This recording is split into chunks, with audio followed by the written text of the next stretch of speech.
Merci, bonjour à tout le monde. Baïnyo Sobokozo Alibako Kolanda Ngamba Liboso, c'est Hippo Waiza. Ça fait quand même un bail, quelque chose au sein de la vidéo. Depuis la salle qui vidéo où il les cas. Mais il y a quand même tout mec un peu que solo là. Moi, ma Belé sur l'actualité en Boka. Et puis, on a repris ça, moi, non s'inquiète par rapport à la vidéo Eza Koyana Osala. Donc, Dida Ilindo, merci à toi. Merci à tout le monde. Bozoko Tabo partager vidéo. Je dis au Choco, maman sociale. Na pesi mbote. Nayebi ki batebele so ba moni longi oyoyo. Ba chrétien baza ko sepelate. Ba chrétien balobi nanga mais pourquoi oza ko s'acharner, oza ko finga, oza ko critiquer ba chrétien. Na koloba bandeko nyonso bazo kanisa ke nga naza ko attaquer, nazo finga to naza ko critiquer le christianisme. Loin de là. Simba macha nazali ndeko. Naza ko critiquer christianisme te naza contre religion ya mutu te. Na efsaka bino ke nazali na baromètre te oza ko tester nani oyo aza na nzambe ya solo. Naza nango te. Je ne suis pas mieux placé ya koya ko telemela yo parce que yo zali chrétien, non. Ce n'est pas ça mon rôle. Naza na rôle te ya koyebisa yo ke tika religion yo ekene na religion te, non. Mais de moi nazali libre aussi na ouverture esprit naza nango na meka kosala oyo ezali réflexion na ma oyo nga nazomona. Nazali libre ya kopesa oyo ezali ba avis nanga ba argument nanga sans que na influencer yo. Nazali libre ya koya kolakisa batu makambo oyo yo batu ba comprenaka te, batu ba yokaka. Je parlais sur 666 oyo batu bengaka marque de la bête. Je parlais sur Lucifer oyo batu bayebi soki démon. Na 666, na expliqué ki batu que ça n'a rien à voir na marque de la bête. Na expliqué ki batu que tozali kaka na 666 ite ezalaka pe 605. C'est-à-dire ezali kombo ya mutu. Ah nazopesa bino na osala un peu révision na deux dernières vidéos na otosala. Nazolo ba message inibor sebele. Ba chrétien mingi bazalaki choqué. Ba chrétien mingi babinga naza kobungisa batu. Ba chrétien mingi balobi ke nga nazali antichrist. Nazali oyo na kokisima na balobi ke na mokola soka ba prophète ba komebele, non. Nazo rappeler bino mukio na lobaki na vidéo wana. Et puis na yebisaki na bandeko bo kende bo vérifier. Na yebisaka bino te ke bon ndima o nazo loba. Et na lobaka pe te ke boboya. Mais ça est important, ce que vous pouvez vérifier.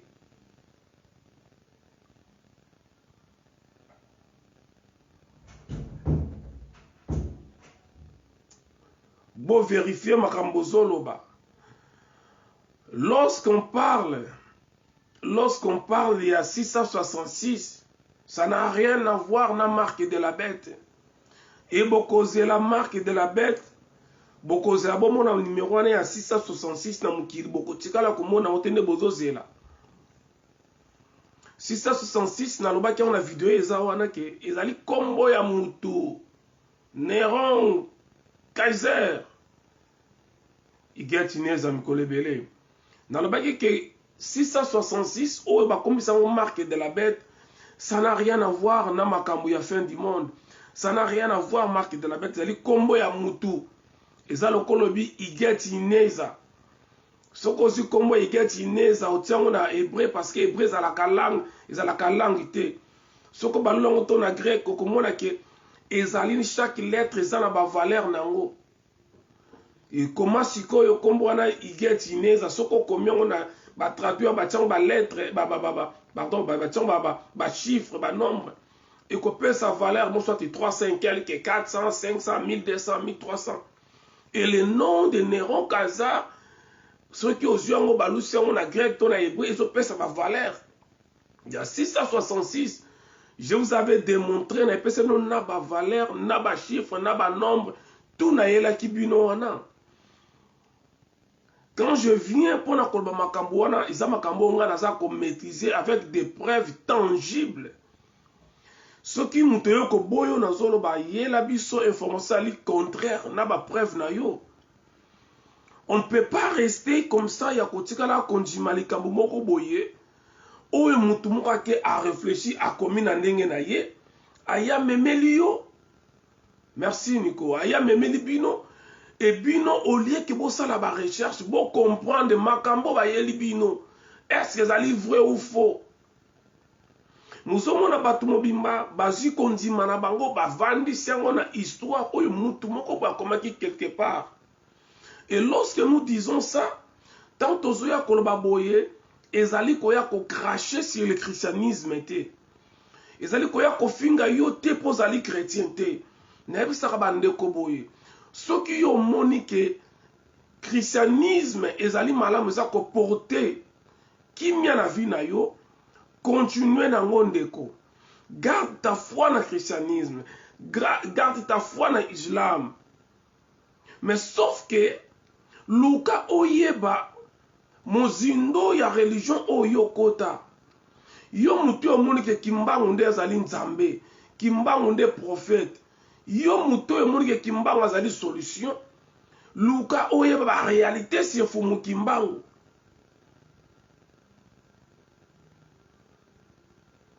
dadi zoro bilela bi waiza 606 salini nimbuta 6 protons 6 neutrons 6 électrons mélanine ADN yabakobo. Voilà, c'est encore une autre piste au mbutanganga zoro bilela zoloba. Mais ngai siko na yaki kolakisa pe batu na forme mususu oyo yo bango bakomelela pe Bible lisusu na pesa ki historique nango awa mbutanganga alobeli par rapport ya ancêtre na biso ingana yaki nango sur le plan historique na ndenge ya batu mususu o bayela batu na ndenge ya Bible ça dit na soki la même Bible na mekaki kofungola yango na ba preuve na ba verset biblique na tsaki sur place. Lusako, tout le monde. Moutadepka, merci. Bokozela kambula na mbula, bomo na 666 wana banzota batune bozo kanisa izate. Par contre, na eki ko expliquer bino ke batu wana oye bakomela bino Bible. Lokola basala makambo o tout bomo na lelo, ça a été prémédité ba bongo seke mbula na mbula. Il fallait que bazwa yango bakotisa ngo na Bible. Pour l'hôpital, on va mettre en place où ils allaient projet na bango maléfique de façon que bino bo se sentir que oui, ils ont vraiment temps de la fin que Jésus-Christ revient bientôt. Oui, maramunyo so Bible lo baka yango so kokisama. Pour na yo chrétien comme que c'est l'accomplissement de la parole de Dieu. Or qu'en réalité, oyo bango ba komaki na Bible, ça dit bateau ba komaki Bible. Ce sont les mêmes personnes où ils basent au sala makabo bomo na lelo. C'est les mêmes personnes. Et la Bible a connu plusieurs modifications na katinango. D'ailleurs, lango ba komela ka Bible ça ka na 20 lettres. Tant yo zio tsango na lango eza na 26 lettres. Obakisi 6 lettres. Et vous pensez que les 6 lettres qui ont été rajoutées na kati ya arméen archaïque et pourtant qui influence sur le plan historique. Parce que moi si on a commis lettres na nga na langue na nga na 20 lettres. Yo zui courrier na nga to livre na nga nenge lokola mbuta na biso zoro bilela so comme livre a commis livre un exemple na langue moko za na 26 lettres. Et bon mutu mususu aye alingi a traduit livre ya mbutanganga zoro na langue na bango. Mais langue na bango, ils en a 30 lettres, to 40 lettres, c'est-à-dire alphabet na bango, ils ont 40 lettres par exemple. Vous ne pensez pas que ce qui a traduit le livre Yambuta Zoro Bilel, ou a commencé en alphabet, il y a 26 lettres.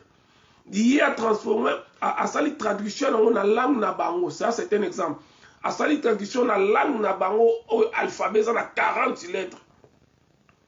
Mais c'est sûr et certain, il va porter une forte ou une grande modification na kati ya livre ya Mbutanganga Zora Okoma. Parce que Mbutanganga à la base, on a alphabet à 26 lettres. Yo ko traduire en alphabet à 40 lettres. Le discours ne sera pas les mêmes. C'est exactement ça la Bible. Et moi je l'ai toujours dit, la Bible n'est pas fausse mais elle est modifiée. Et je l'ai toujours dit, la Bible n'est pas la parole de Dieu. La Bible c'est un livre d'histoire d'un peuple, un peuple noir, bantou.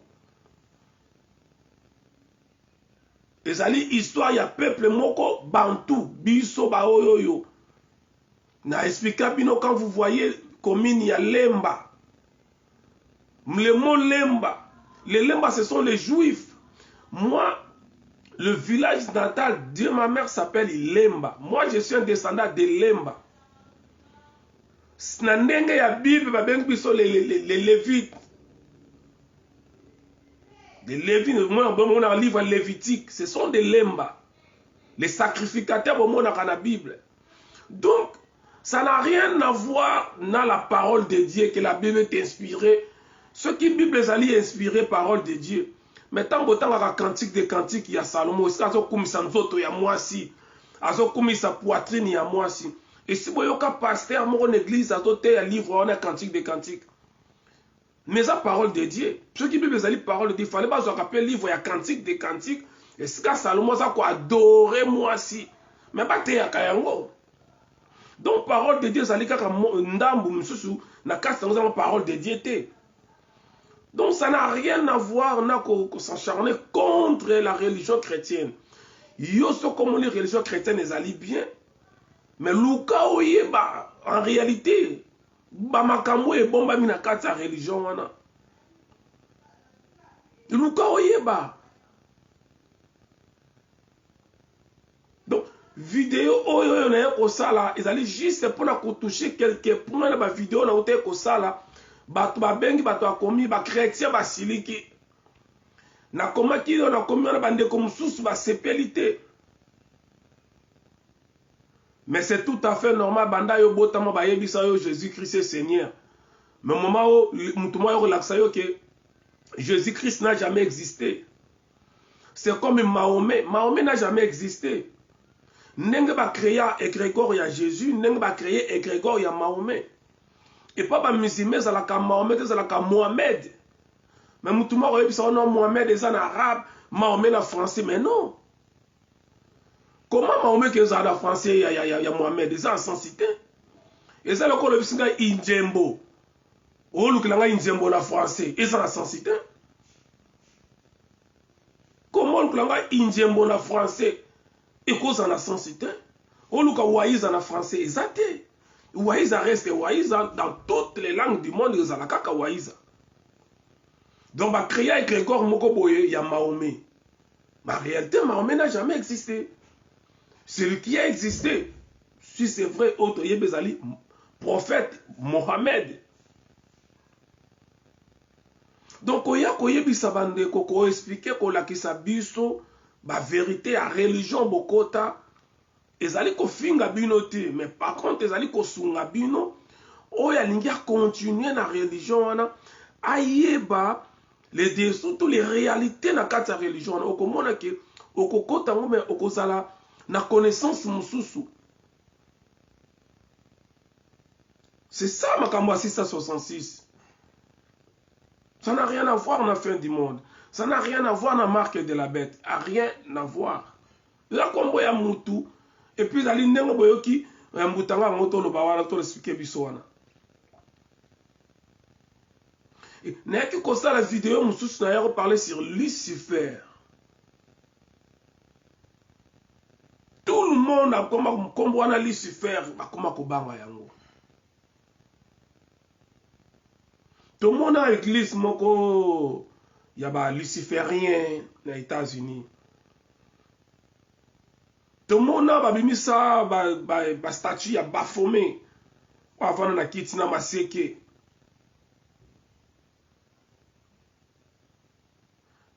Na vidéo wana oye choqué susu batu bakomi babengi bato yaki choqué ke ngai naza ko ignorer naza ko sala babe yango nini naza ko kumisa naza ko luka ko faire ignorer bato ke Lucifer existaka pour na bato continuer na ignorance. Waïsa pourquoi yoko wangana tout le monde sait que Lucifer azali. Tout le monde sait que Lucifer a existé. Et bon, ma solo babeta dans la Bible. Oh, babengana kaye bitumbe makana lo la kuna babengana kaye. Merci David Kangebeni. Bande ko boko permettre na ko sala na ko bandela moi quelle histoire wana ya Lucifer na lobaki. Parce que bato bazala ki choqué, bato bako babengi ngai, ba komeli nga des pasteurs qui m'ont appelé, ba évangélistes, disons, servantes ou serviteurs de Dieu, to benga bango ndengwana de bango bengaka, to respecter ba terme na bango. Ba bengi ngai ebele ba lobi ke ngai naza ko indui peuple nzambe na kobunga. Mais la kolinga na vidéo na bandela makambo na lobaki.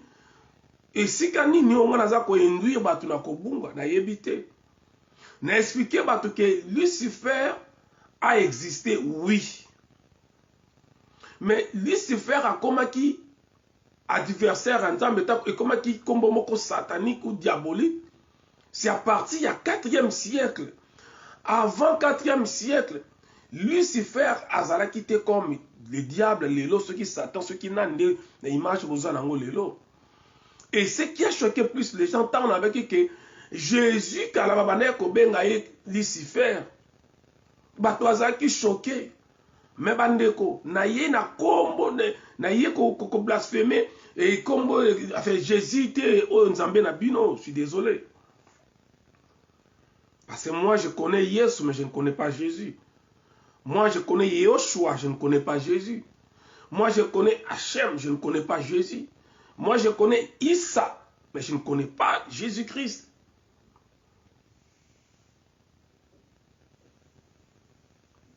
Il y a une différence. Et lorsque je parlais dans le biquet, Lucifer, Azali Moutou, Azalaki évêque. Lucifer, Azalaki évêque. Azalaki na ville, il y a Cagliari, na Empire romain à l'époque, ils ont formé Moussou. Et comme en Italie, et puis bah pays où c'est qu'ils ont pembé. Ils allaient à qui moutou un évêque. Un évêque a Koufi dans la 370 à 371.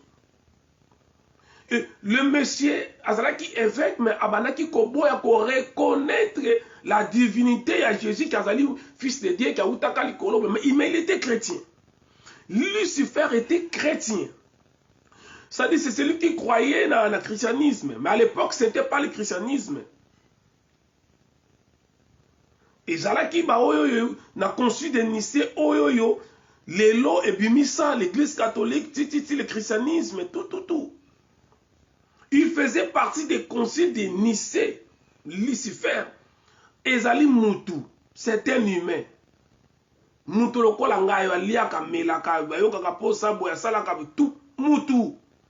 Ça n'a rien à voir na makambo ya Bible. Ceux qui a qui na life le kuna ceux qui n'a rien à voir.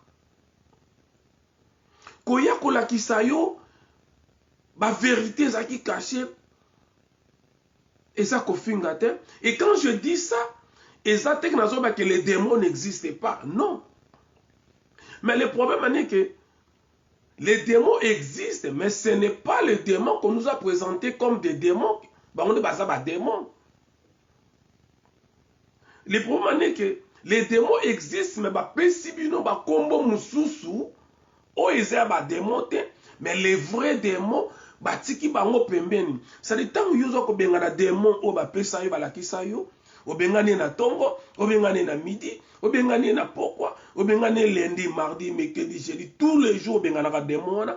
Et les démons wana kendaka te, eh bien c'est clair. Guima Tessilo, oui, merci. C'est clair parce que yo bengana ka démon azana ye démon te. Lucifer a existé. Vous avez choqué, nous avons rappelé Bino. Un évêque. Un évêque, Nakati a vu la Cagliari Empire romaine. Il était chrétien. Il faisait partie des conciles de Nicée. Azamutu. Et le col a bané côté, a bané ko maltraité, ko compliqué. Bao yo bané ko reconnaître que Jésus-Christ est Seigneur, que le Fils de Dieu. Merci à tout le monde. Le col a Lucifer a bané ko combattre bango. Et il y a ça là que à l'époque, l'empereur à l'époque a forcé attaquer balandeli parce que l'empereur a salé qui mutoyo mutabane ko imposer batu bon la christianisme lelo. Le quoi azaki empereur ko côté les meilleurs ali makanisi empereur te, il était obligé à qu'un exil na 362 avant notre ère. Lucifer a qu'un exil na 362. Après quelques temps, il y a 370, 370, 371. Et à partir du 4e siècle, tant qu'il y a siégé le solo et le christianisme, après consul de Nicée, à l'époque, c'est l'Empire romain qui dirigeait le monde. L'Empire romain a imposé dans le monde entier. Au coquille jamais que bota moi no peut sa combo ya Lucifer. Parce que pour nous, Lucifer est l'incarnation du mal. Lucifer est l'adversaire de Dieu. C'est ça, et l'autre ça que Lucifer a comme le diable. C'est à partir empereur qui faisait partie des conciles de Nicée. Rien à voir avec l'église catholique à l'époque. Ce n'est pas encore l'église catholique. Parce que le christianisme, où tu as un concile de Nicée. L'empereur a imposé mon kilimo bimba. Okoki kobota mwana te opesa kombo ya Lucifer parce que Lucifer pour na bango azali l'incarnation du mal, c'est l'adversaire de Dieu. Et kombo ana yeko panzana yeko kota na mitu ya batu nyonso kombo ana ebebi. Nanzela ya bakoko bayiko sunganga la pesa ki bino exemple. Pona yo mutozo kanisa naza ko finga christianisme. Na deuxième guerre mondiale, na guerre il y a 40-45, le monde a connu une personne au nom de Adolf Hitler. Lelo to solo la boye. Boye bi kombo ya Hitler ndenge sonaka na mitu ya bato. Yo le kana TV nyonso ya mukili lobake yo zali descendant ya Hitler. Okomona comment même la chaîne wana bako 4 émissions ou bien bako ya kokanga ye bakangi la chaîne.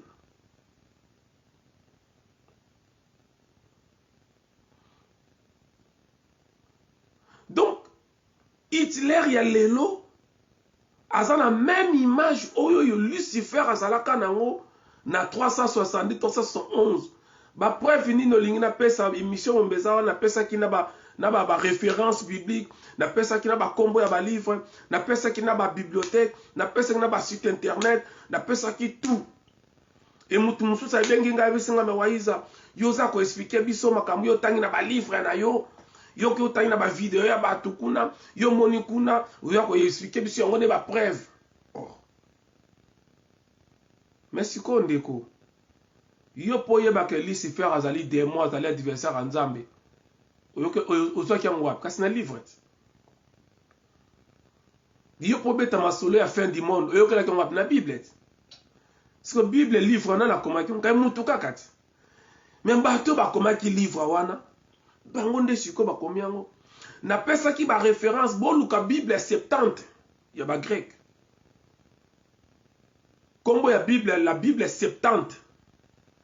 Beaucoup mona. Bon luka Bible ya Vulgate. Bon luka Vulgate ya ba italien. Allez chercher cette Bible. Ne vous limitez pas à une Bible de 66 livres pour penser que Nzamba va faire un livre wana. Non. Na pesa qui na verset bon kana livre ya Isaïe na Bible ya 70, Isaïe 14 na Bible ya 70, Isaïe 14 na Bible ya Vulgate. Pas Louis II wana, allez chercher dans toutes les bibliothèques ya minene ya mindele les anango. So le qui Vulgate bozwango Bible ya 70 au côté au futimbong otangi. Oyo tangi koya koboya on azoloba, c'est pas mauvais. Mais est-ce que vous avez une preuve moko contraire par rapport au ngana zoloba? Donc Lucifer de Hitler lelo to lo baboye okoki jamais kobota mwana kombo pesi kombo ya Hitler. Ba kontimate place moko te kombo ane koleka. Lelo Hitler a comment l'image du diable. Donc mundele a sala tout ba komisa kombo ya Hitler ya mabe ya koleka de tel point que tu ne peux même pas prononcer ça à la télé d'une manière positive. C'est de la même façon na kombo ya Lucifer. Lucifer aza mutu lengo moko Hitler azala ki mutu ba exista bango nyonso. Mais après 2000, 3000, 4000 ans, rien n'empêche que Baya va changer. Adversaire en Nzambe comme on est long à Lucifer et comme à Hitler, c'est tout à fait, c'est possible. Des générations ekoya mikolo ekoya la ba siècle de siècle ekoya. Je le t'aime à Mumuluba, merci. Des générations futures dans 2000, 3000 ans. Parce que mukile ekufa lelo te puis ekufa te ndenge zo kanisa. Il n'y aura pas la fin du monde, mais il y aura la fin d'un monde, d'un cycle, d'une génération. Tozolonga tozana ère ya poisson. Et qu'aussi là de 2145, ère poisson, il y a fin du monde. Ère ya poisson, c'est là la 2145. Après tu continues na ère ya vexo, tu outek na ba ère ba taureau, tu outek mukile out na ba ère ba époque de époque. Ce que tozana ère ya poisson. Pour les chrétiens, ils allaient tailler à Jésus. Il y a un moment la religion va présenter un poisson. Na 2145, on continue à ère avec ça. On a simbi azo ya cantine boye. Et bateau ba yeba calculer biloko wana selon calendrier wana ba benga ba pona ba casser la fin du monde.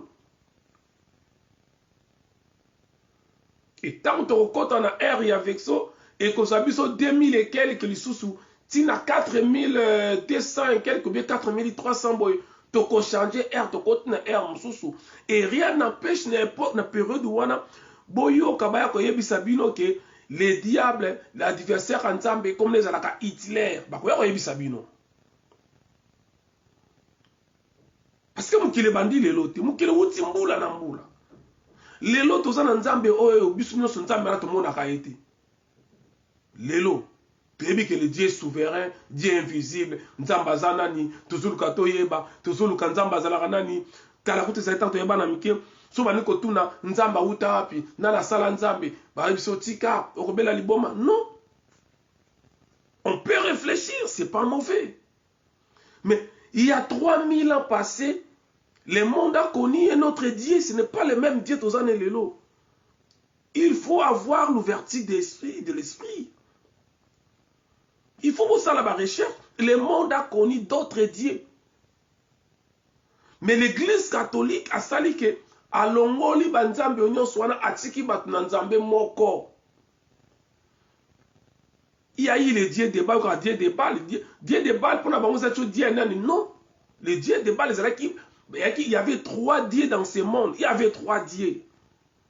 Le monde a connu 3 dieux. Le monde il vivait avec 3 dieux.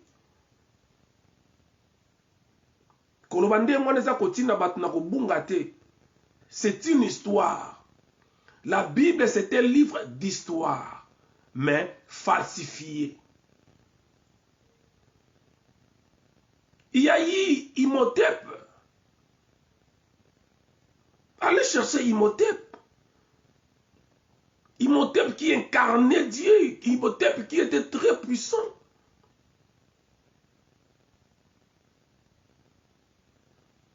D'ailleurs, tant que rakombwana mobali. Mobali. Et wuti na mo ba. Et moi, par les Égyptiens, il y a le fixe. Il y a mobali, il y a masculin, mo. Pas égyptien, quand c'est un synonyme, il y a homme, il y a masculin, j'allais dire.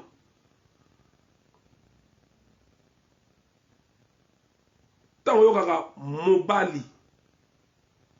Au moins, on mobali, mobali. Les balles que vous attendez à la fin, il y a mot mobali. Et ça, juste c'est le Dieu des balles. C'est-à-dire, tant où qu'on a biso bakomi ko kende ko fréquenter parce qu'ils étaient tous ensemble. Bah y a qui na religion, bah qui na spiritualité makasi.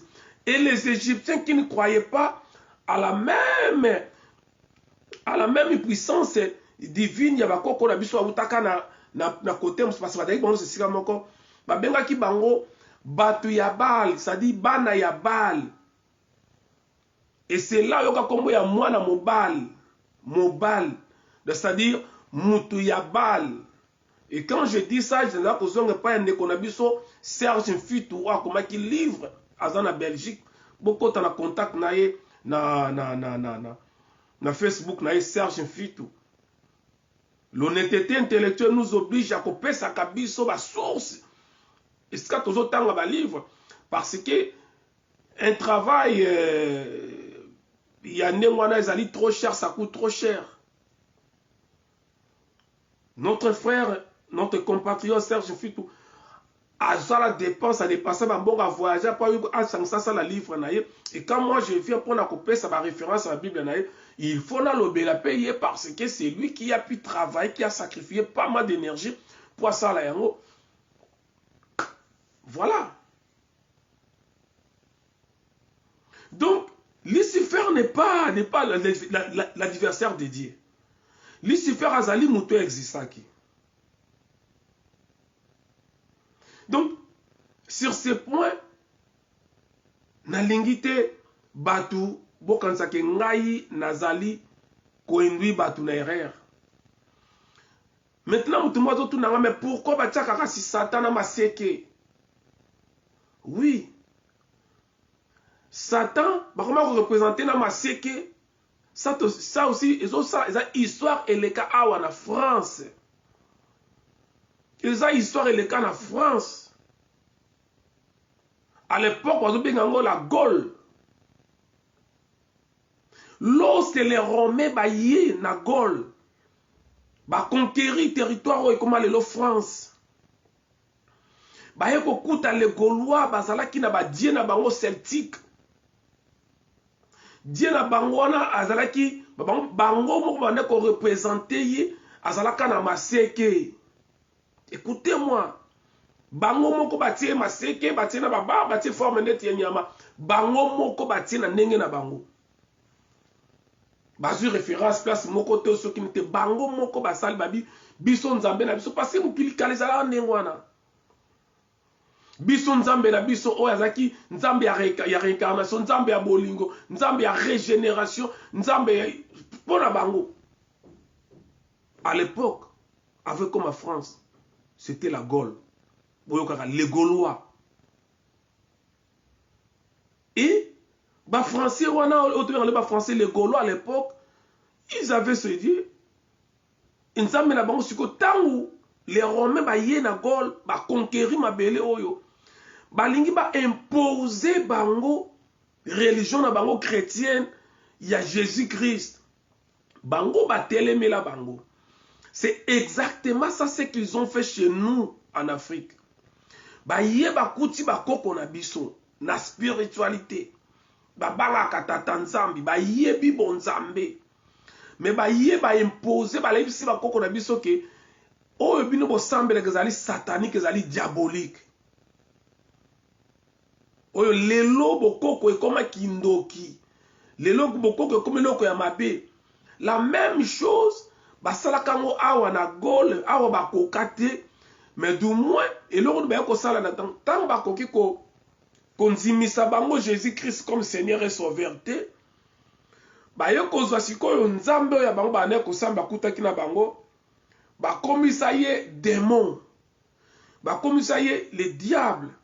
C'est par là diable baye bakaye tout et comment ato salini ba yebola maseke na yo. Symbole ya diable comme maseke, c'est par rapport ya Dieu ya ba Gaulois au bane kosamba la kala en France. Maintenant l'inko ba te que les démons n'existent pas. Mais ce qui est vrai, le diable n'a jamais existé. Je dis bien, le diable, au vrai sens du mot, n'a jamais existé. Satan, au vrai sens du mot, n'a jamais existé. Mais je ne dis pas que les démons n'ont jamais existé ou bien n'existent pas. Mais le problème est alibo, il y a ce qu'on appelle les grégores. Dans le baron chaque fois. Tant qu'il est vandi, il dit que diable azali démon, diable azali mabe, diable mutablo kakabatu, diable mutatila otna sumu.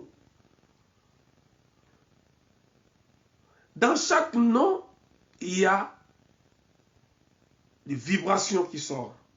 Dans chaque nom, il y a des ondes qui sortent. Dans chaque nom, il y a des énergies qui sortent. Dans chaque nom, il y a un esprit. C'est-à-dire, de fait, il y a coupé ça. Il y a qu'on dima, il y a qu'on croire, il y a qu'on paie sa image, il y a diable. N'enge moukile paie ça. Automatiquement, à comment paie esprit, automatiquement, à comment paie na influence na vie à batou. Biso mokonde moutou to sala diable comme diable. Diable azalaka te to salié. C'est comme Jésus-Christ. Jésus-Christ n'a jamais existé. Mais le kola ke batou. Ba croire na ye, ba tanga ka kombo na ye chaque fois. Et kombo wana, e ye ko sala ke, e ye ko koma na nguya.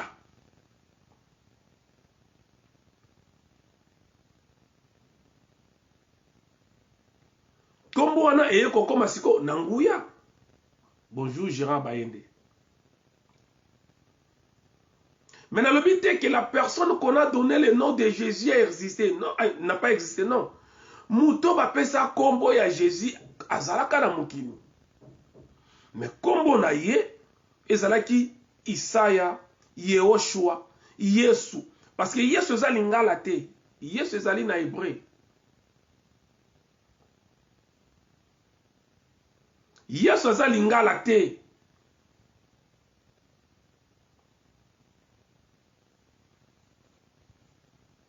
Donc, bolim samuke na bongisa nini ozo compliqué nga.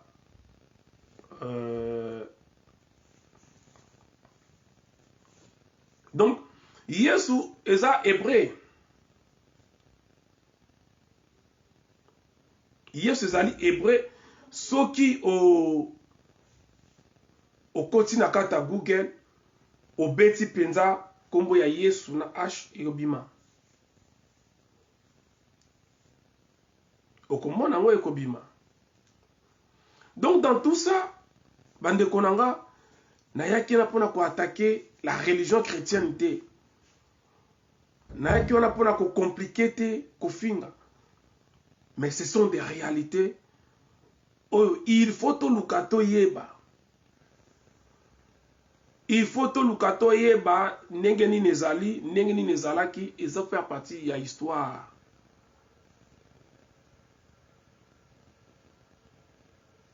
Donc, namukuse likambo na koyo koloba, yango wana, na mutu oyoyo, azalaki choqué, zaki rien à voir na christianisme, naki ko attaquer christianisme était, eza makambo exista, bato wana ba vivant na mukili. Mais ba kombo o ba yela biso, ce sont des noms montés à toutes pièces, des noms oyo ba ngomo ba sali, ba koma ko bangisa, et il n'a le but que les démons n'existent pas, les démons existent. Vidéo na le bela ki eza wana, boko ta ba vidéo to leka bota la nyonso, na oto le bela yango, moyena bandelango ezalité. Mais o azali na question ko kutuna akwa ko loba. Mais là, au moins, j'aimerais parler un peu de la politique. Parce que ça me bloque le temps ensemble.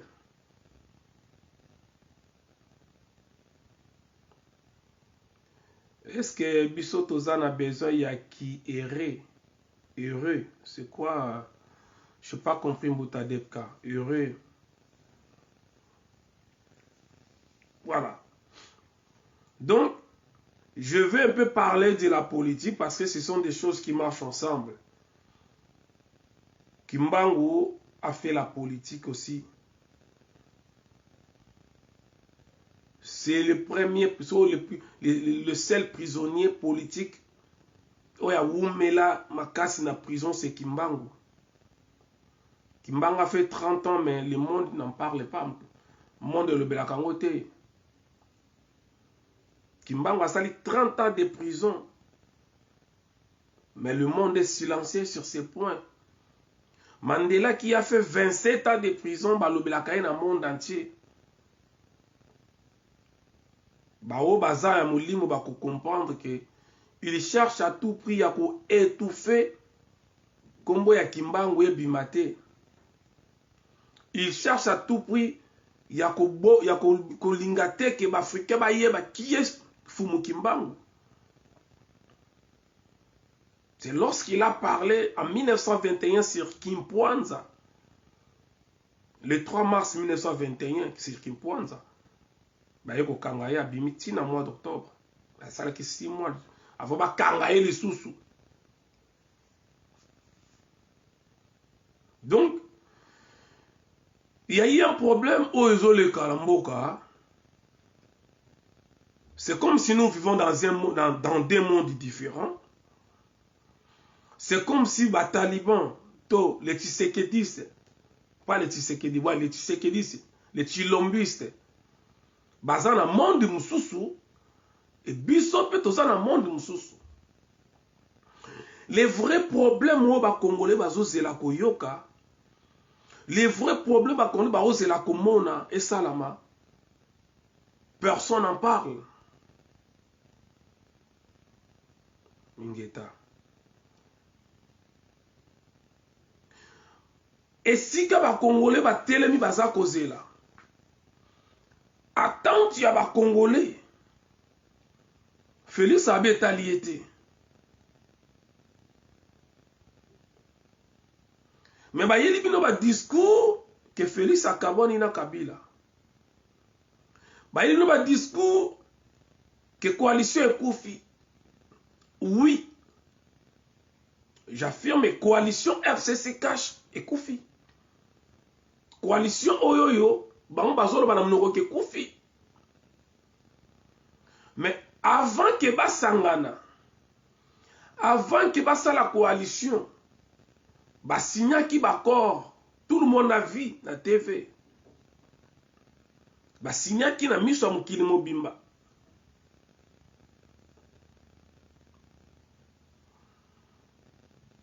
Ba taliba boko te belé, j'ai besoin de vous. Bozalawana. Les médiocres, bozalawana. Siko on est vraiment beaucoup mela siko yo acide. Bango ba signa ki ba corps na miso bato. Bango ba signa ki ba corps na miso bato.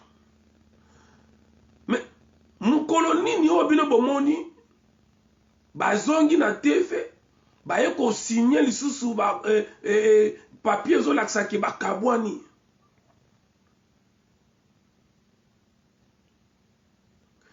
Même ina ndaku soko zundaku o signer contrat ya ndaku jour ozo tika ndaku mukolo ndaka koya sali état délié bo sali lisusu document mususu zo laksa ki mettre fin na contrat oyo salaki nango. Nani oyo sa moni document oyo yo eza ko prouver légalement que coalition FCC cache et Koufi parce que tant basala ki ango sala ki sama ki légalement aussi. Ça c'est un. De deux, Félix Tshilombo Wakanambe, il n'était pas nommé na ba corps au bomonaki na TV. Félix Tshilombo Wakanambe a été nommé parrain dur oyo bato bazalaki te kaka ba parrain na bango président ya Égypte, le président ya Rwanda Paul Kagame, les sanguinaires, et tant d'autres, 2-3 personnes encore.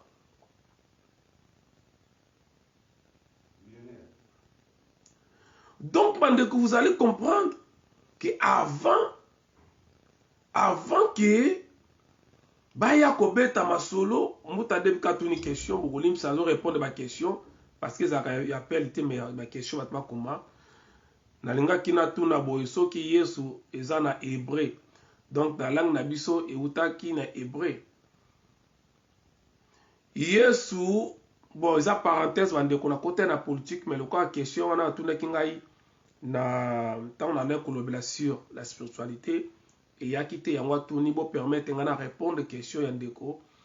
Émission na beza la appel téléphone ouvert mais za ba question en direct. Na répondaka na ba question batazo poser atuni boye nalingaki na tuna boye soki Yesu eza na hébreu donc langue na biso euta na ki hébreu. Je pense que c'est lobela yango que l'histoire de la Bible ezali africaine. L'histoire de la Bible ezali africaine. Eza na pasteur moko boye ya Guadeloupe alobaka yango asala vidéo moko na église ya Ivry on a Paris na église wana to te bato alobaka ki Congo est la langue la plus intelligente du monde. C'est un pasteur, c'est un à Guadeloupe. Lusako Mamambikas Christine. C'est un pasteur qui n'est pas congolais mais à Guadeloupe. Donc pour la répondre à la question en Bouta Debka, biloko ebele tolobaka na lingala ezape na hébreu. Ezate que langue na biso euta na hébreu. Non. Eza bato bazalaki ensemble to ezalaki bakoko na biso. Quand vous parlez ba hébreu, ce sont les nos ancêtres à nous. Mais il y a ici ce qu'on appelle le déclin territorial. Bat va se déplacer, bat va kenda, ba batikal, ba keboy. Na repère cet exemple.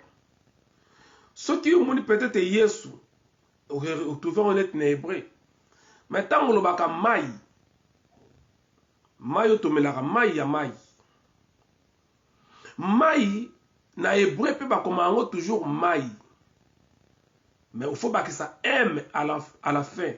Normalement, on commis maïm. So botanga ne ba komeli maïm. Mais batanga ngo maïm te. Autant toujours maï. Ou ni koloba les eaux. Pesanga maï ya komela. Oui. Le même maï na hébreu, ba benga ngo pe maï. Pluriel na hébreu ba basaka m à la fin. C'est comme aux Zoroba Elohim, qui veut dire le Dieu. Banzambe, oye bakela mukili. Banzambe bakela, babenga ba Elohim. Single nango Eloa. Par exemple, ils allaient ébélé.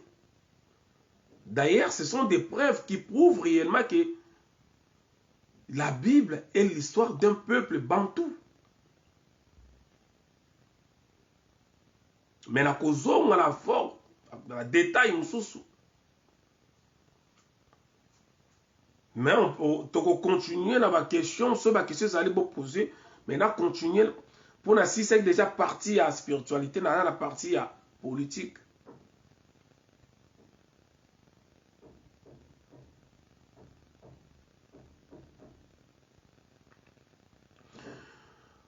Donc le problème au toza nango okoki koya ko dénoncer te makambo ezoleka.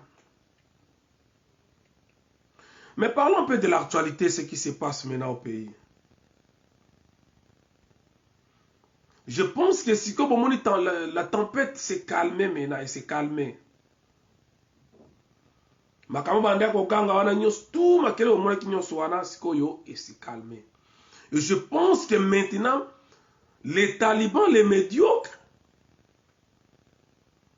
bazongisi sikoyo ba tête na bango na place obne balaki likolo ne mwana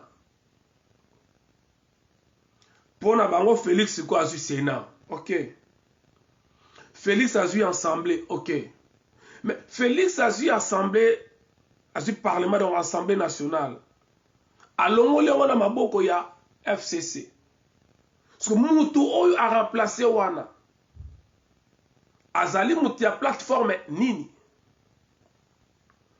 Mbosso oyo akomi président ya assemblée azali mutu ya groupe politique nini? FCC toujours. Kabund wa Kabund, Jean-Marc Kabund wa Kabund oyo yazalaki vice-président tango basalaki bakoro yaki officiel bayaki kolongola ye mpona incompétence. Depuis balongolaka ye place ezalaka vide. Mbuta debi ka mesa pe na espagnol ezaka ka mesa, mais oui. Sapato pe na portugais ezaka ka sapato. Vous allez comprendre la force ya lingala na Kikongo. Voilà. Donc, la même configuration, le même bureau Oboyebaki, na première grossesse, il y a coalition, il y a FCC Cash, et ça là qui FCC, ça là qui na présidence, vice-présidente, et ça là qui UDPS. Et l'autre solo la boy, c'est toujours la même chose. La présidence, c'est ali FCC Mbosso, la vice-présidente, c'est ali UDPS Kaboun. Sikoyo bandeko boye bisanga eloko nini oyo échanger de tout solo la boy. Kale zalaki Félix azalaki na majorité te parce que la plupart la majorité bazalaki ya FCC. Lelo bazu le même député ya FCC. Le même député ya FCC bangwana kaka ba yepa ya Félix. Si vous avez échanger nini. Balingi basala union salé pour na le salamate. Bazu ba criminel, ba miibi, ba assassin, les pillards, batoyo, baluka ba humilié qui pendant 2 ans ndenge mokalo baki. Le même personne bangwana baza na ye. Batwazonganga fachi béton. Na eloko nini oyoyo yasika eye asali oyo esalamaki te avant qu'il y a panza entre guillemets ko panza coalition FCC Cash. Donc bazuka ka bus wana ba garder yango, ba passager bazaki na bus ba garder yango, chauffeur ba garder ye, bazuka ka couleur ya bus ba changer.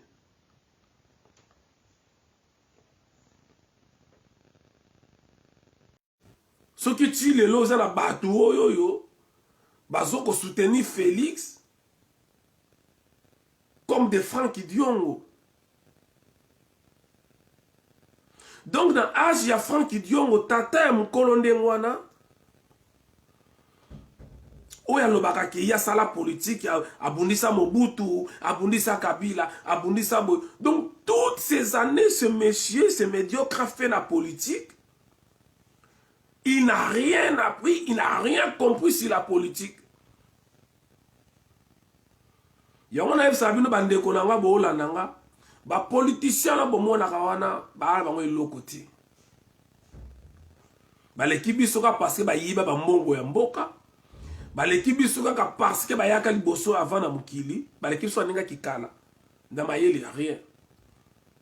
Mais quand je vois Franck Diongo Alfingi Fayulu que Fayulu azali malade. Que ba mi ma Fayulu l'hôpital.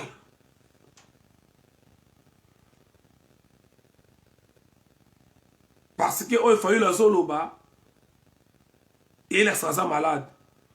Et Franck Diongo suki wana te ko attaquer Fayulu. Ah on est ko défendre Fayulu.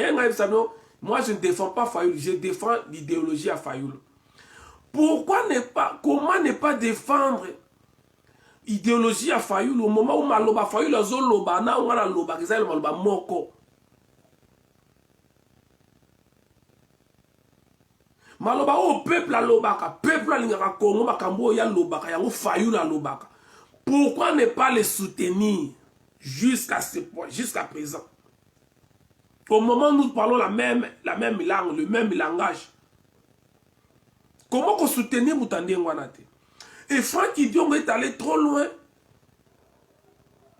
Yako s'appuyer côté ambassadeur ya Rwanda. S'il vous plaît, Bandeko. Botala et Sikani Nimboka Wanezo Kende. Un politicien congolais, soi-disant un leader, qui parle de Lumumba, mais aïe ko s'appuyer dans Malobaya, ambassadeur ya Rwanda, les Rwandais qui tuent le Congolais, les Rwandais qui pillent le Congo, que tout le monde le sait. Mais Franck Idiongo vient à s'appuyer à ambassadeur ya Rwanda attaqué yo, a humilié yo.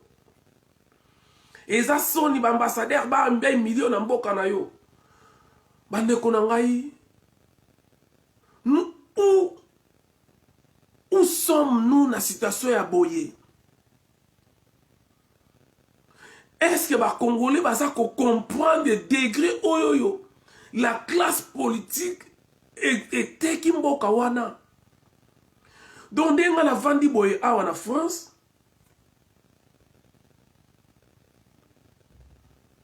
ouais, c'est François. Dès qu'on a vendu boye en France, Marine Le Pen, où elle est opposante, elle a une opposition en France, a bandi ko attaqué Macron, et dans le moment où on a accusé l'Allemagne, na tsene te makambakala ya egara kala ntone te ele kalelo.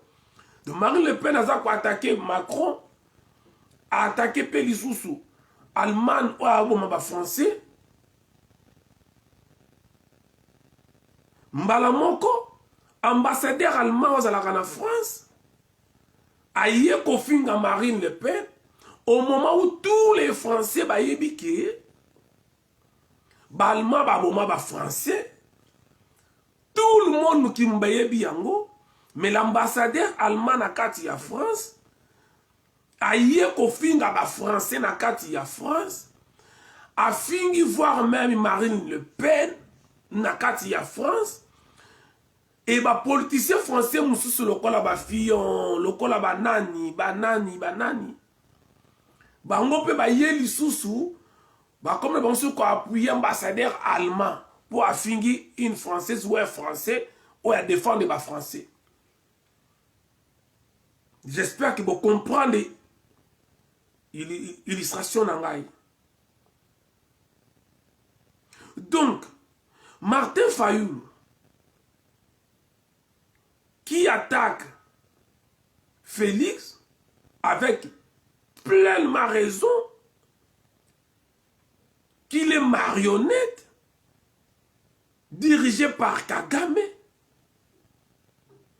l'ambassadeur rwandais Nakati ya Congo, vient insulter Martin Fayoul qui a défendu les Congo, Nakati ya Congo, et les politiciens congolais ou les politiciens congolais, baye, au lieu d'attaquer Rwanda, d'attaquer ambassadeur ya Rwanda, où ils ont ignoré les génocides congolais, où ils ont craché sur nos morts.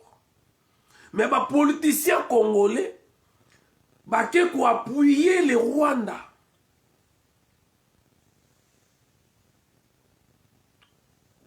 Est-ce que vous comprenez au moins ce que moi je comprends sur ce sujet? Bozomo ne sika ngai na koma kana haine. Oui, ils ont kana haine, oui. Comment na kokoma na haine ya Franck Idiongo te président ba jailiste nyonso lelo. Franck Idiongo qui s'est transformé na porte-parole. Ya Félix Tshisekedi Wakanambe.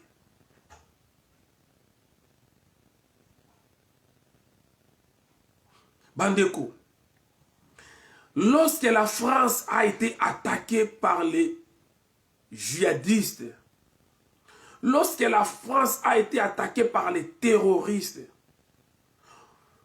toute la classe politique française était unie.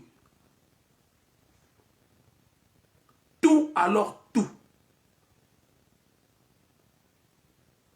Tout le monde a un awa. Lorsque Bazali attaqué, dans ce moment-là, il n'y a pas l'opposition, il n'y a pas le parti au pouvoir. Mindele basangana kana moment wana. Okotika la koyoka jamais, tu ne verras jamais Marine Le Pen au moment où la France est attaquée soutenir les terroristes. Jamais, alors jamais. Bien au contraire, et Matisakaye Lissoussoukanda. Marine Le Pen est opposante entre eux les Français. Mais s'il y a une force extérieure, si quelqu'un de l'extérieur vient attaquer la France, dans ces moments-là, Marine Le Pen devient automatiquement l'allié de Macron pour défendre la France. Mais ce que nous voyons, ce que nous vivons au Congo, ce n'est pas le cas. Ce n'est pas le cas. Lorsque nous disons que le Congo est dirigé par Kagame, Batouanzi Makate, lorsque nous disons que Félix Tshisekedi Wakanabe est une marionnette, Batouanzi Makate, ça, ce sont des preuves accablantes qui prouvent noir sur blanc que le Congo est dirigé par Kagame. Nous avons un exemple belé. Sous mandat, il y a Félix Tshisekedi Wakanabe. Lorsque Martin Fayulu a tibimisi peuple, a kende côté le même ambassadeur Vincent ce qui Vincent Naniwana. De qui, merci. Martin Fayulu a télémissi population congolaise. Ba kende ko protester, to ba protester na Congo, pe ba senga. Départ y ambassadeur rwandais na kati ya Congo. Chose grave. Chose étonnante. Félix Wakanambe, de la même manière que nous voyons chez Hippolyte Kanambe, Félix Kanambe abimisi ba soda, ba policier, ba beti peuple wana masasi, pour na peuple wana atelemi pour na ko défendre mabele ya Minembwe. Qui peut soutenir ça si ce n'est pas un taliban, un bois liban, un milouvore? Qui peut soutenir ça?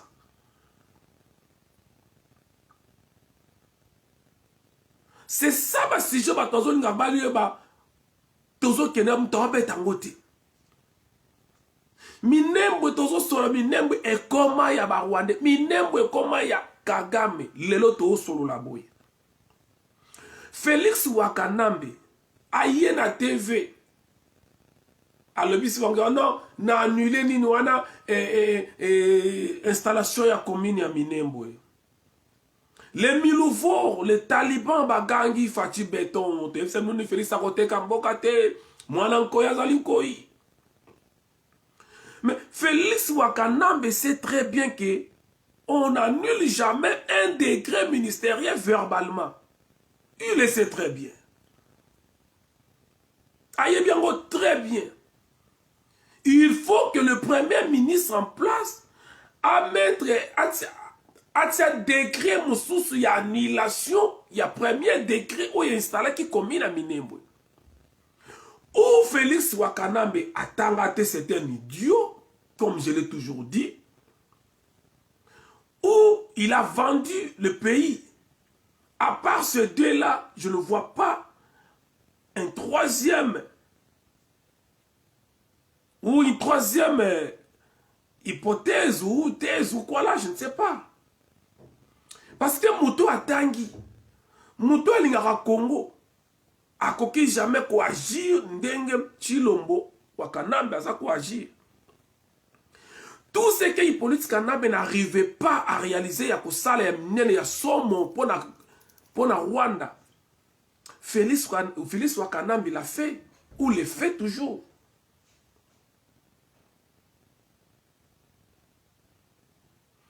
Officiellement, Félix a accepté que les troupes rwandaises aient coopéré dans Kati ya Congo. Voilà les choses que nous devons parler parce que nous sommes en pleine occupation. On n'a pas besoin de solo le kuta ba obeta wana, non. Non. Donc, il n'est pas en France, Emmanuel Macron a autorisé l'armée, il y a des Russes, il y a des Américains, il y a des Belges, il y a des Hollandais, et il a coopéré dans Nakati à France au moment où l'armée française est là.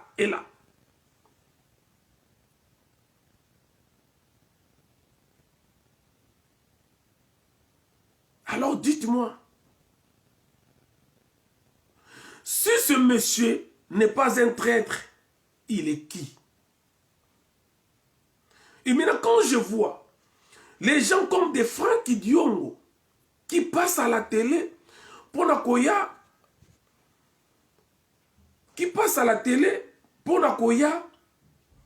Kofinga, Mutuazo défendre Mboka. À la place, Franck Diongo est là pour défendre Rwanda. Et quand je vous dis que tous ces politiciens sont l'emprise de Kagame, Batmanti Makate.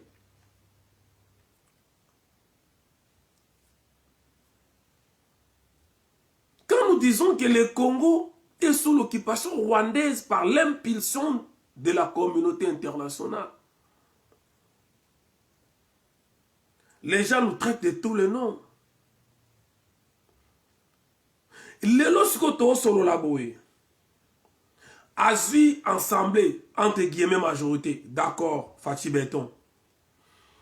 Alongoli Mabunda, oui. Alongoli Tambwe Mwamba, oui. Alongoli Ilukamba, oui. Maintenant, il y a une question que nous devons nous poser.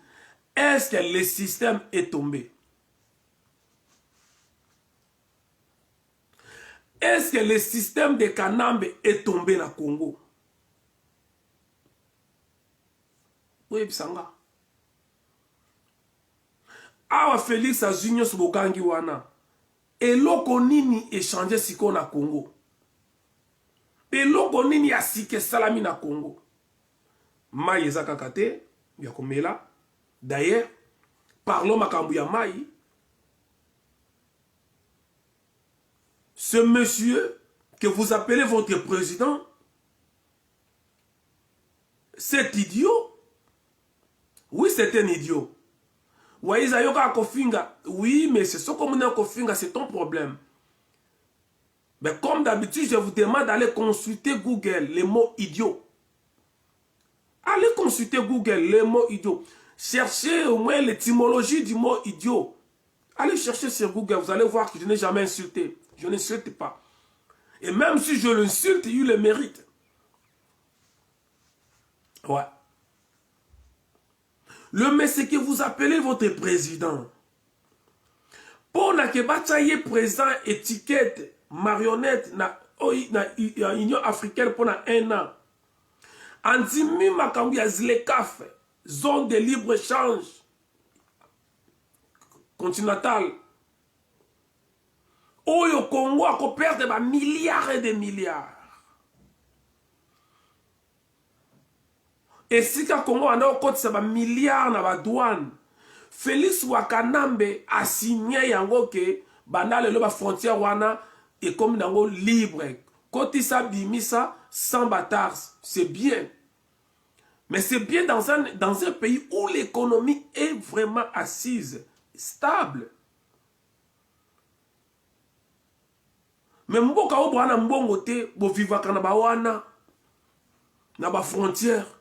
yo zimbongo wana bi banale le muta futa société parce que yo ka na bango juste quand pose un mandat il y a 1 an pose un mandat wana ya 1 an o eza nango tourna mandat moko tourna o lingo linga tenga ko komela yo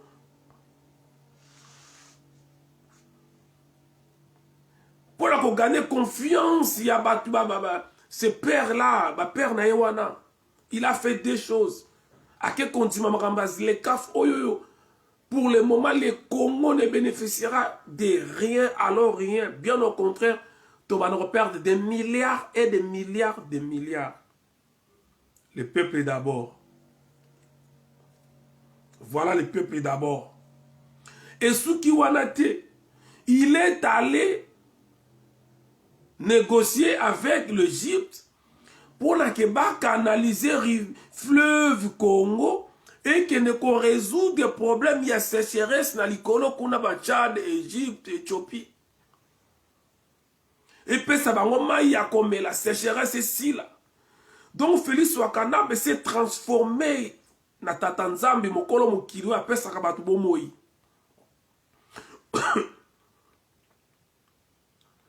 Bolimbisi.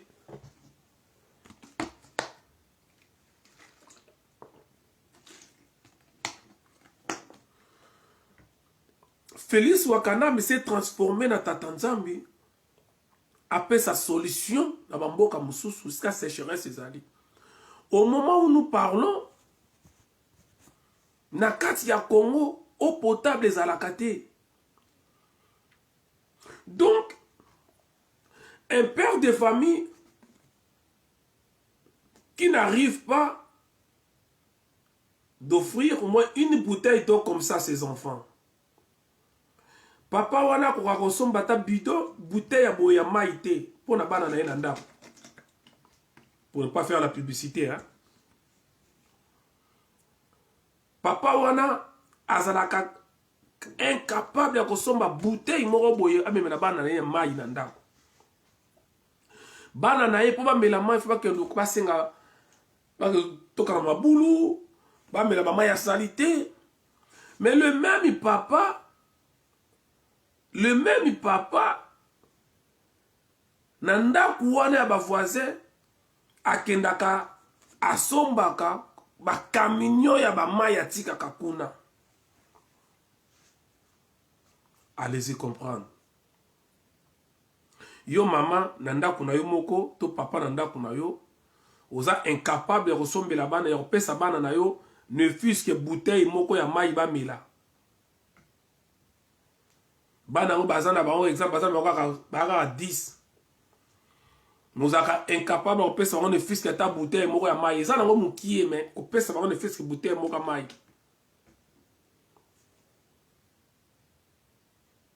Vous êtes incapable. Mais ok pas ma voisin, ok na resoma ba conteneur ya ba mai. So yo yebisanga. Tango bana na yo ba omona. Ke yo na ndaku okokata ko pesa bango bouteille ya mai te, mais pas ba voisin, yo papa na bango ozo kende kosombela bango ba conteneur ya ba mai. Réaction ya bana wane kozala nini?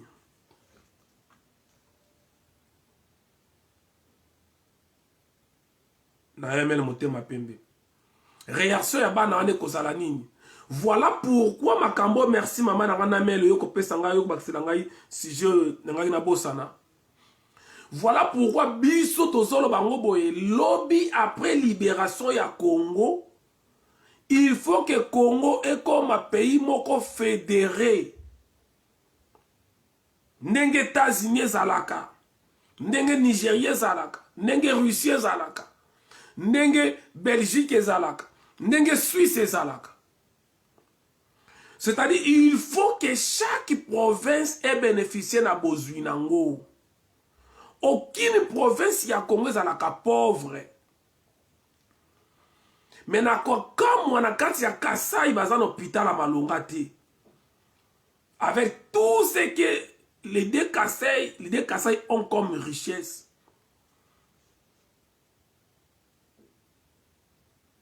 Babeza ko ina na Lubumbashi masa se zobeta sikoyo. Mwana formation tozu sikoyo. Pa yande konapso gimata. Bon vérifier.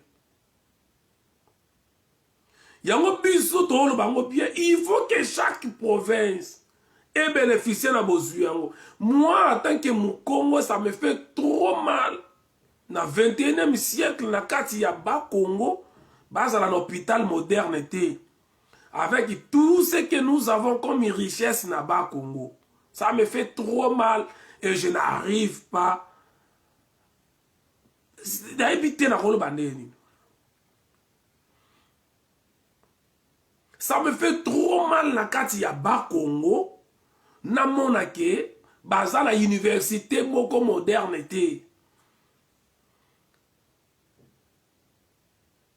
Nyonso Équateur eza nango, ça me fait trop mal comme na ke Équateur baza na tana aéroport te ya malonga. Est-ce que est-ce zo le kana mutu ya bato? Kende na Équateur okuta ata aéroport malonga ezalaka te, hôpital eza te, université malonga eza te. Kende na Bandundu koyoka mawa. Bandundu eza riche, eza na nyonso pétrole, banzete, biloko tout ba gaz, tout ezali. Mais maternité moderne na Bandundu ezali te.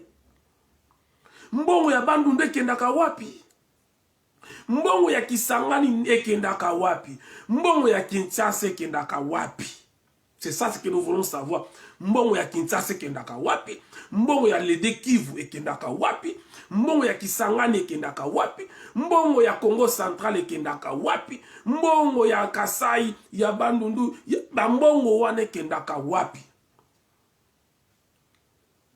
Avec l'État fédéral, où ils allaient projet na biso lo biso to libérer mboka.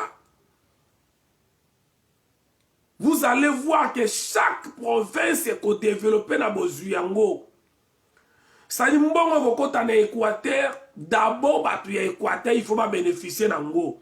Et koti 100 milliards nan par mois, Équateur na vandi akaniseli Kinshasa 10 milliards. Ah oui? Ça dit 90 milliards to 90 milliards etikali. Kisangana li bon lokola na tikali na 90 milliards oyoyo na tonga bekol na tonga banzela na sawe parce que il faut d'abord batu ya Kisangani ba bénéficier na mbongo ya Kisangani. C'est normal. C'est tout à fait normal. Province mon côté cause la jaloux ya moninga parce que toutes les provinces du Congo elles allaient riches.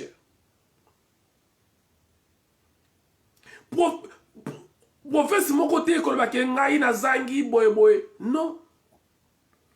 Oyo toko province ba komona ke zali très pauvre, ezala ba ressources mokie.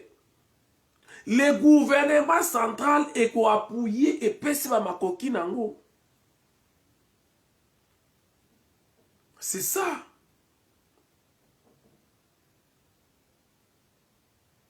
C'est ça le concept oyo ngai Mbuta Zoro Bilele, Stema Inzembo, Yaya Futi, Jenny Futi Okafor, Pitu Shomongo, Yaya Matondo, Edi Menama, Courchef en Afrique du Sud, Batouana, Bambuta Kangebeni, Bambuta Depka, David Lubeni, Mama Naemel Motema Pembe, Mama Didi Mawete, soldat Yamakasi.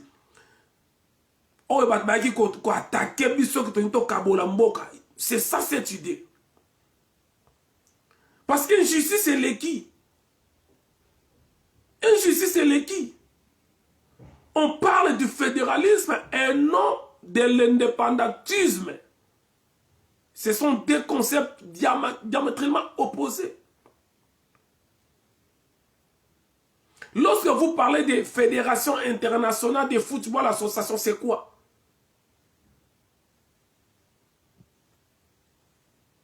FIFA, c'est quoi? Même mbongo wana bakoza mbongo na ba Congo batie na ba poche na bango.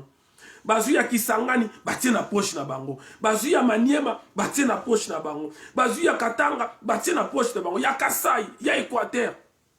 Ezo kota bazo kabola, bango mo bazo kabola. C'est pas normal. biso tozolo bango lobi soki tokabo to libérer mboka wana, le Congo sera un état fédéral. Tozolo bayango bien. C'est-à-dire que à chaque province autonomie nango, même financière. Chaque province a s'organisé, a créé une entreprise, a créé un militaire, a préparé un policier, sécurité, a battre la sécurité, a créé transport, a télécommunication, a bon ça, mboka, parce que mbongo wana ezali, province mokote convier province mususu. C'est pour cela nous disons, nous, fédéralisme ou rien. Bato ebele ne bandeli bakanisa ki biso ki toko lâché. Bazolia mbongo a Ruberwa. Balingi kabola Congo. Nos propres frères na combat. Ba oyoyo, tokundine bango mbula na mbula. Oyo bazoya na makanisi ya sikate. Ba o balingaka jamais combat esila. Ba o balingaka jamais to évoluer. Ba teta ki biso. Que toni to kabola Congo parce que to ina likanisi ya sika yako lamusa ba congolais. Lorsque nous disons que to sala nyonso to créer ba mai na chaque province ya Congo, wana za ko kabola Congo te za ko luka ko bikisa Congo.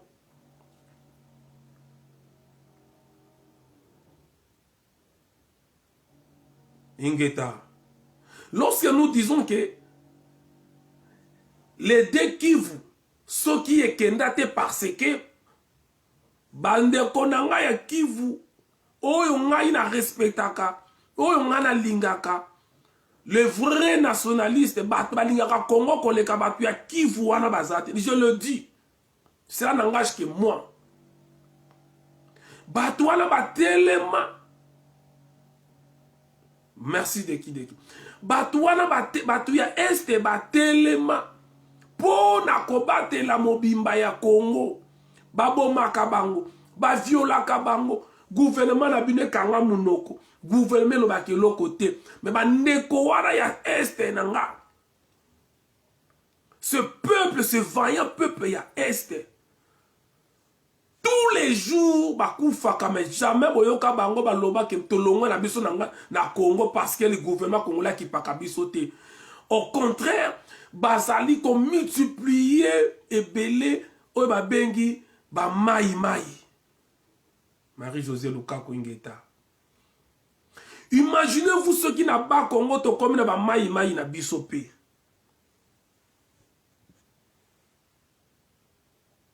Imaginez-vous ceux qui n'a Kasaï va comme na ba mai na bango. Imaginez-vous ceux qui n'a Équateur comme na ba mai na biso. Imaginez-vous ceux qui n'a Kisanga peut aussi ba mai na biso. Ça veut dire sur toute l'étendue à Congo na ba ngundu peut passer par contre ba mai que chaque province est ennemie pour na ko défendre mboka wana. Vous allez voir que les Rwandais vont partir. Vous allez voir que le Congo sera libéré, développé à la seconde. Mais tant que vous vandi, au zela, moutalon en Équateur, ayako bunda na ba Congo, au moment yo moutaba Congo kangi maboko, mboka ne bongate. Tant que yo moutozali na este, au zela mu Congo alongwa na este, na ouest, take no bunda na este, oui eza pona mabele. Mais yo mukolo mabele po za wana mokangi maboko. Oza ko fingo, oza ko critiquer. Au lieu que yo za mutu ya Kasai, mutu ya Bandundu, mutu ya Bakongo, mutu ya je sais pas moi, oya ko critiquer idée wana. Luka oyeba ozo sala nini pona province na yo. Et d'ailleurs, toza ko lancer tozolo ba chaque fois. Mutu nyonso azali awa azali na mabele na ye. Tout le monde azali na awa azali na province a Wuta, azali na territoire na ye. Nous avons besoin de comme ya baluba. Oyo lingo sala ba action na kuna na kati ya Kasai. To kutana. To sangana. tokoya tokotia baboko na ba village. Ah non, nga village na nga un tel na Kasai, a village ezali un tel. Bon, lukela biso 2-3 personnes baza kuna ya malamu ba kene ba visiter batala ba classe, ba école, problème ni eza kuna. Oh non, nga na village na nga na Kasai awawa tala tozali a hôpital oyo eza ata na maya komela te, hôpital oyo eza ata na balite, hôpital oyo ata savon ya kosokola eza te, tala ta ya toilette.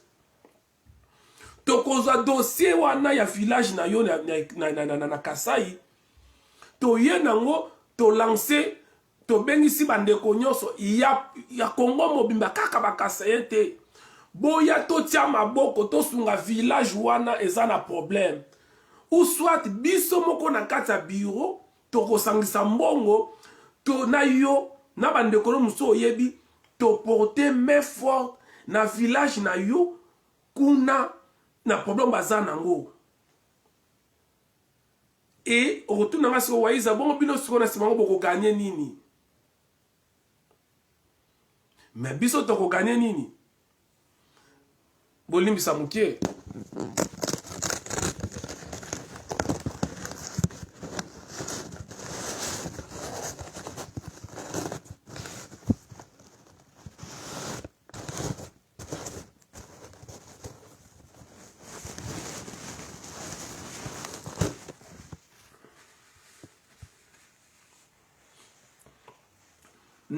En revanche, to gagner nini. Tango yo ye na mboka wana, bo pesi bango maya komelo ezalaki te. Bo sombeli bango ba mousse. Bo pesi bango savon ya kosokola. Bo pesi bango mungwa. Bo pesi bango café, bo pesi bango sucre. Na moment wana bo bali ko expliquer bango situation ya mboka. Parce que bandeko ba kosa bino te, ceux qui sont na fond ya mboka na bamboka na biso, ba yebi ba réalité te le kaka na mboka na Congo wana. Moi na bota makola na mona téléphone Android te. Baza na Congo. Moi na bota mi akoli na 19 ans atala na télévision te. Na 21e siècle baza na Congo. So tango bino bokei vers bango, bo pesi bango bilo akolia, bokei ko sekori bango, bo memeli bango na ba information na situation ya mboka. Vous ne pensez pas que muto wana atikali mbula na mbula sima na bino? Vous ne pensez pas que vous avez déjà gagné des âmes? Et tout le monde qui me regarde ici, azali na village na ye. Ceux qui même yo comme na village, wana te mais village wana existaka. Luka kombo nango, tinda batukuna. Il faut que mutunyo sasala quelque chose na village na ye.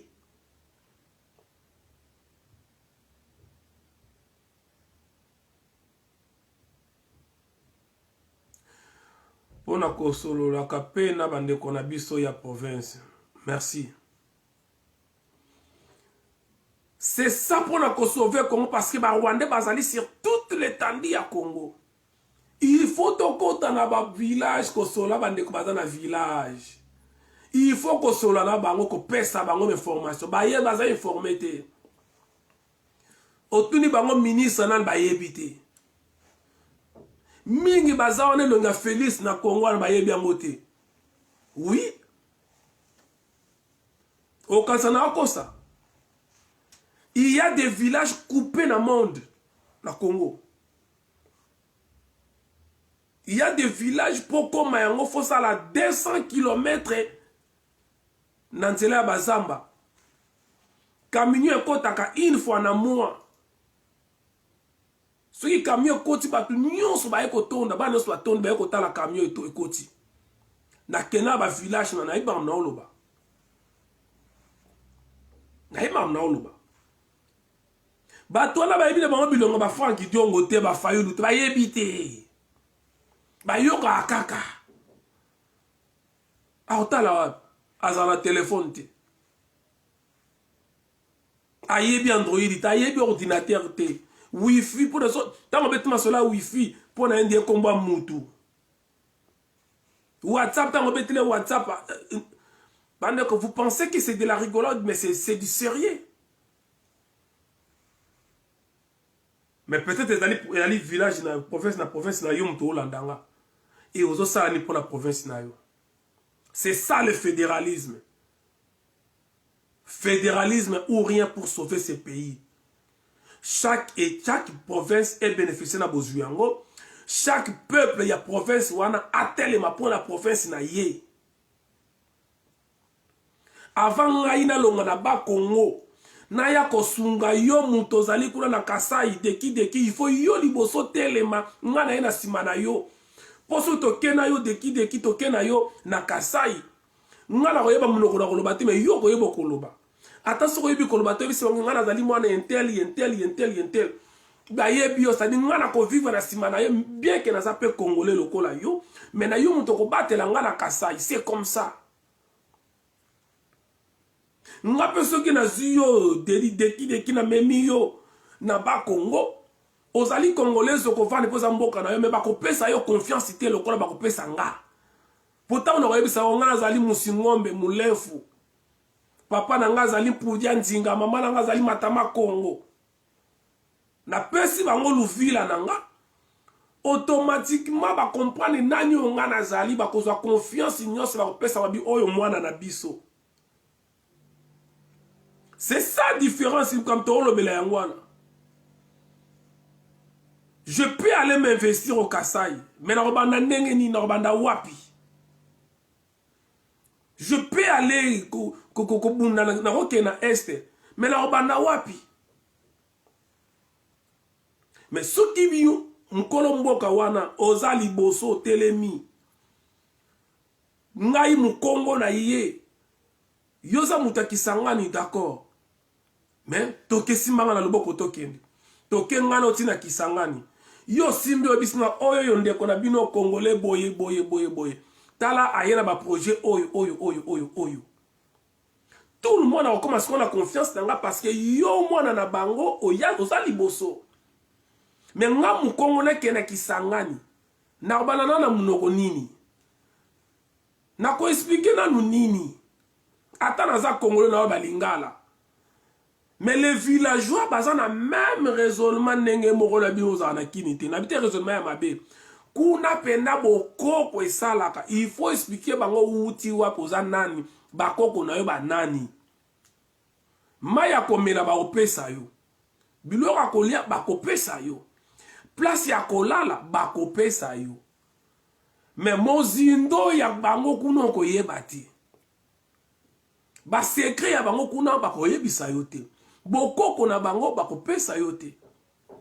Mais soki na ke na ba Congo bakopesa nga mai ya komela, place ya kolala, biloko ya kolia, bakofongolela nga nyonso, bakotandela nga ba histoire, ba secret tout bakopesa ngai parce que naza mwana na bango. Mabe nini boza komona wana. Vous voulez que le Congo change. Et qu'on change dans des... Tout le monde a téléma. Téléma pour na mabele na yo. Papa, maman, ozolandanga. Téléma pour na mabele na yo. Nous avons un grand mouvement à la diaspora combat fédéré. Tout ça, le mouvement est salama à la diaspora combat fédéré. Oh, bah, par exemple, adhérer de gauche à droite. Nous sommes là pour un seul objectif. Faire développer toutes les provinces du Congo. Que le Congo devienne un État fédéral. Qui moyibe leki, injustice et leki. Aucune province, ils ont bénéficié de Bozuyango. Donc, il faut du fédéralisme. Fédéralisme, ce n'est pas l'indépendantisme. On n'est pas là pour senga indépendance, non. Et d'ailleurs, dans le Bakayango, province oyo kolongwa na Congo eke na côté na ngomoko ekosala ilo côté. Eko échoué. Oyo ko bake comme pays na nenge na ngomoko ekosala ilo côté eko échoué. Ba ko écraser yango. Mais nous voulons au moins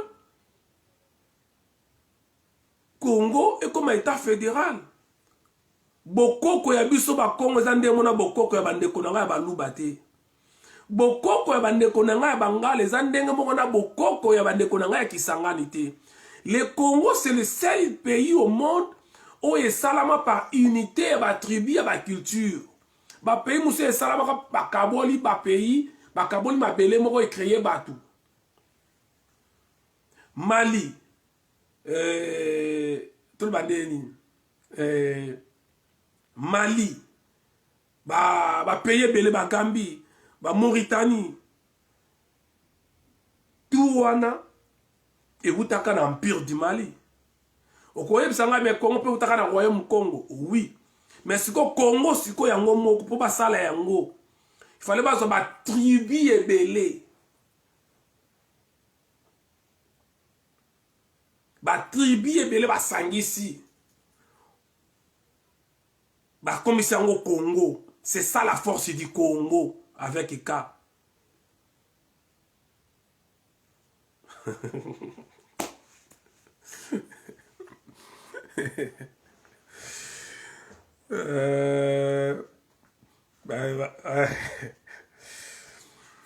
Bilom c'est que Sarah va commenter à... Donc, le Congo c'est le seul pays au monde où il y a Salama, Babengi Moutete là. Babengi mu Congo. Donc mu Congo ça l'a raté hein. Tu verras ba Congo ba Congo vraiment Congo mais babengi mu Lefu, babengi mu Yombe, babengi mu Gera, babengi mu Lubakati, babengi mu Songe, babengi mu Luba, babengi mu Woyo, babengi mu Solongo, babengi Mbunza, babengi nani je sais pas moi. Basangisi bango bakomisi bango pays. C'est ça. Et à la base, nous avons les Kunzi na biso makasi nango ezali fumu kimbangu. C'est ça la force. Oboya, olinga oboya fumu kimbangu, il est là. Il est là. Na koye la bino ko expliquer bino sur fumu kimbangu. Na ina fongo la parenthèse pour na comme na suka. Na koya na discours a fait émission na kosala na ko décortiquer fumu kimbangu. Kimbangu en réalité c'est un esprit. Aza mobilité. Aza moissité. Mais aza na place ya moisi.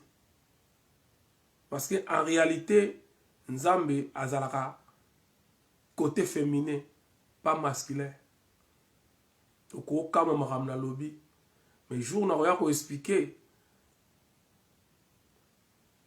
Bakai wane ko kuya. Tant na bana ko koma que Jésus-Christ kana bana ko benga Lucifer, ba to kanse na ofinga Jésus. Mais tant on a ko expliquer ba tout non, c'est parce que Lucifer veut dire simplement l'étoile brillante du matin. Et Jésus aussi, on l'appelle étoile brillante du matin. Et dans la Bible, il y a Vulgate, pas bah, italien. Bah, naka ko remplacer comme ya étoile brillante du matin par Lucifer. Donc, na mutabengi Jésus, na mutabengi Lucifer, binono sur le bielo komoko parce que bango mi balé et linko bakaka l'étoile brillante du matin. Na expliquer qui yango. Alors, tant que comme la tradition, il y a la Bible 70. La Bible 70 na 4e siècle. Et il y a comme il y a Lucifer, au basang, c'est quand on a Jésus, à partir où on a Lucifer est comme diabolique. Nzambe azali mobilité. Azali peut moi citer ya Serge Boye. Mais na retourne na bandeko nana ngai bisaki oke oyo to benga ya mobali ofaza ka mwasi pona nite mwasi wana benge mobali wa benge ne mwasi na koya ko expliquer bino makambo wana eloko o ebotaka eloko esalaka ezalaka toujours du genre féminin mwasi nda botaka ezalaka toujours féminin la terre. La femme génératrice. pourquoi ezalaka symbole ya reproduction ezalaka toujours féminin. So nzambe asalaki mokili nzambe tosala tonke na sens ke abotaki mokili koma kokozala mobali. Parenthèse nakangi yango tosolanga après. Bon voilà nakozonga nango nakozonga ntango na ya koexplike masolo ya Jardin d'Eden. Jesus is coming yalinga makambo wana te ya nzambe alingi yango te yalingi batikela ye kaka bible na ye kaka ndenge eza wana kolongola te kobakisa te tika ye kaka ndenge wana. Mais biso mpe toza obligé quand même ya kosala barecherche mpona koya kopesa bino bandeko na biso bachrétien oyo boza kocontinue na christianisme bozwama quand même bainformation oyo kosunga bino bozala vraiment na sécurité na kati ya religion na bino. Bokontinue na loyenge te bocomprendre ke religion eza boye me bakende nango boye boye boye. Voilà da komi na suka na kozonga kopesa bino sur Jardin d'Eden. Nini oyo elekaki na Jardin d'Eden? Est-ce que Jardin d'Eden nango ezalaki na mokili oyo te ezalaki na mokili oyo te? Est-ce que nebandeli Adam na Eve bazalaki na Adam na Eve bazalaki na nzoto te baya kozwa nzoto après kolia mbuma? Mbuma yango ezalaka nini? Nyoka wana zali nani? Nakoya na kosolo na bino. Bapesa biso lisolo ya mbuma moko na jardin or kezalaki bambuma mibale. Nzamba pekisaki bango mbuma moko ta pekisaka bango bambuma mibale. Est-ce que oyebi ke Nzamba pekisaka bango bambuma mibale?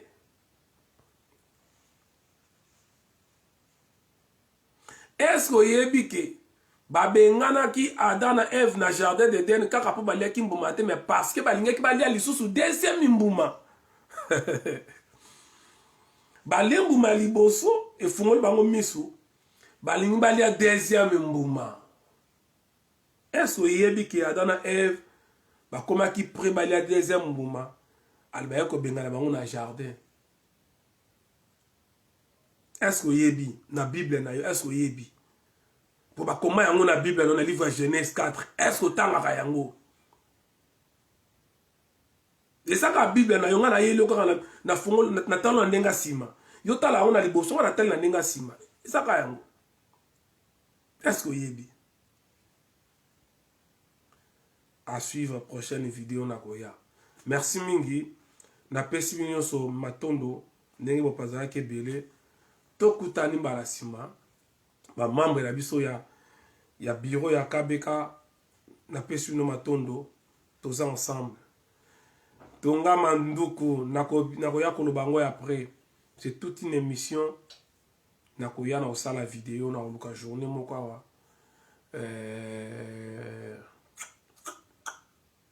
entre mardi ou mercredi. Pasteur bateyaka bongo te deki bayebi yango te misu bayebi me bakoloba te. Nakoya na sujet wana les vérités sur le Jardin d'Eden. Nakoya nango yo oyo ozaka sensible kwa Nzambe koya te tala musika mais oyo lingi comprendre bon Nzambe yaka okofungwama. Je crois Guimata na ko lancer message na otalango soit mardi na koya osa la vidéo sur le Jardin d'Eden na lobele un peu sur les serpents na lobele si Adam na Eve na lobele si bambuma wana na kozo exemple kaka na Bible